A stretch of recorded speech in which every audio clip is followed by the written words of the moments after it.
Collect our funds and wish us well.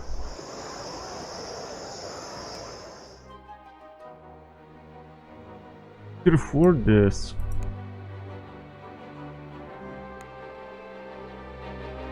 Shit, we're screwed. Good money.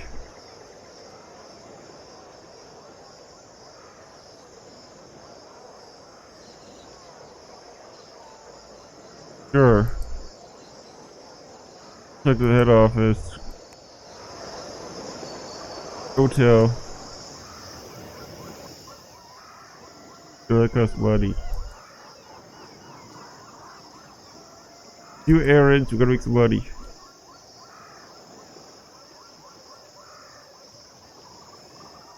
Alright. Funds have gone up.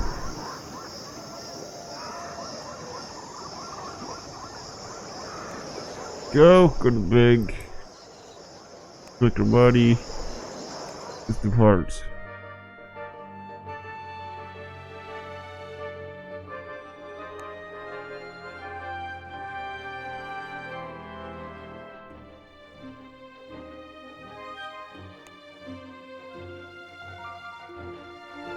Tomorrow at noon.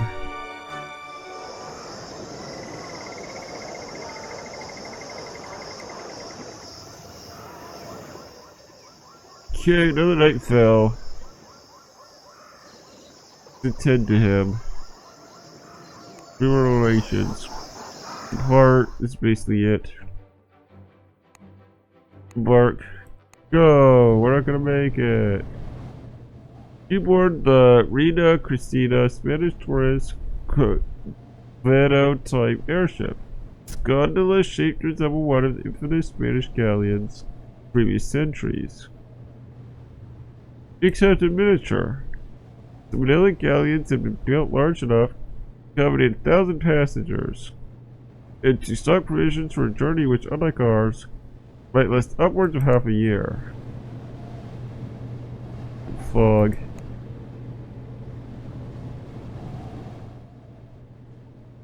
Captain of the Torres Cavado type airship swept the Spanish flag flying for the prow to Hawaiian colors. The Mexicans are not fans of us Spaniards. Since the revolution, he explained, Spanish ships turned away from the port. So they're not fooled. It was a thin subterfuge, if even deserved by the term. He shrugged. The little game we play in interest of trade. We send our Filipino crew members to negotiate for us.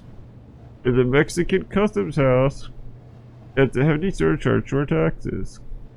The captain clapped me on the shoulder. Do not worry, my friend. This is not my first run. Yep, it's over. Adventure Fog seemed camping on steps of bank.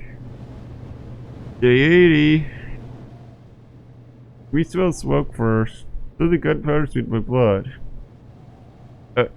Acapulco was just visible in the distance, where the lightning flashed smoke. Close soon happens. The binoculars. He was able to make out the flash of gunfire.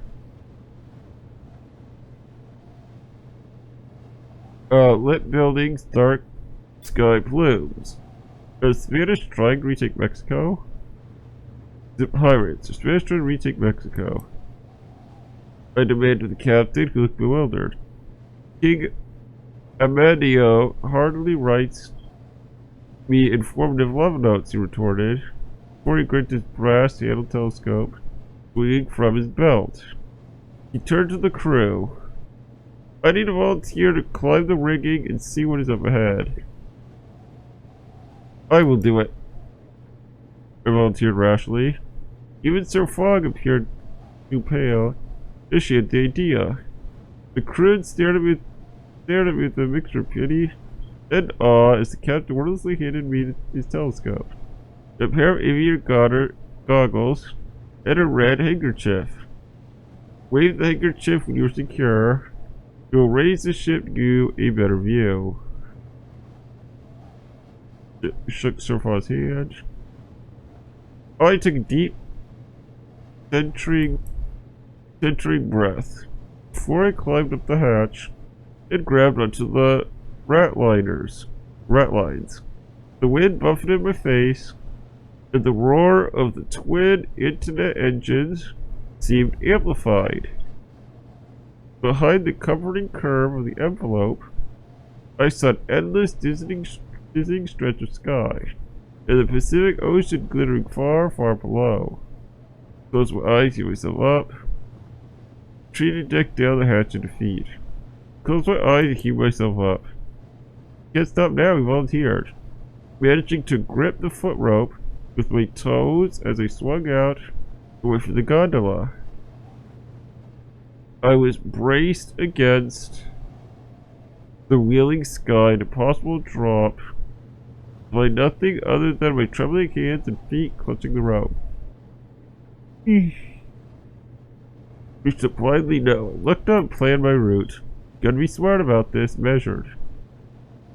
I looked up, planned my route, measuring the distance between the knots, and noting gaps or frays in the hemp ropes before I placed my weight upon them. My acrobatic training gave me certain dexterity as I climbed, and I saw rather than heard the airship's crew leaning out of the observation deck portholes and cheering me on. I hand to give them a reckless salute. I ignored their howls of encouragement. I should probably ignore it. Gotta focus. Focused upon my task.